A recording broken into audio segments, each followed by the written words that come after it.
azpimarratu nahiko nituzke hiru ideia edo mezu, ez? Lehenengoa da, aldarrikatzea Euskadiko udalak prest gaudela, ez?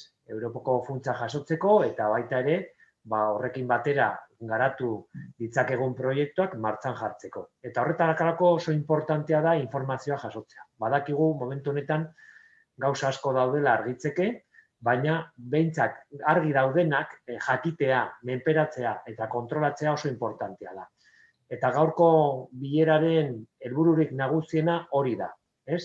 Orain dagoen informazioa eta indarrean dagoen errege dekretua hori, ezagutzea, informazioa jasotzea, dauden zalantzak argitzea, eta batez ere laguntzea udalerri guztioi, zertarako Europako funtsak martxan jarriko direnerako, denok prest egoteko, jakiteko zer egin behar dugun, nola egin behar dugun, eta azken finean, gure erantzuna azkarra eta eraginkorra izateko.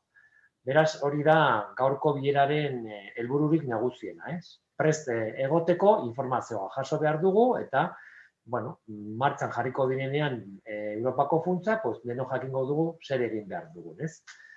Beste alde batetik ere eta horri lotuta, nik esango nuke, oso importantea dela ere, Europako funtsen estrategiak, susperraldiaren eze izan behar duela, noski, zelantzari gabe, baina bai eraldaketaren ehizkia ere izan behar du, ez? Edo estrategia horrek izan behar du. Eta horrexegatik, proiektuak garatzeko epea luzatu beharko da.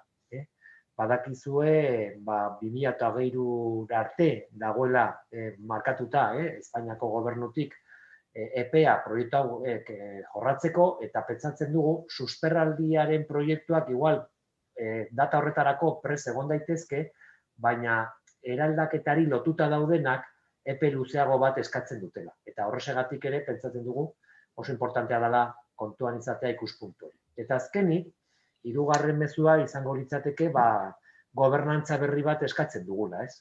Gobernantza berri bat non udalon parte hartzea bermatu behar den, dirua jasotzeko ez ezik, proiektuak definitzeko ere gure ikuspuntua izateko.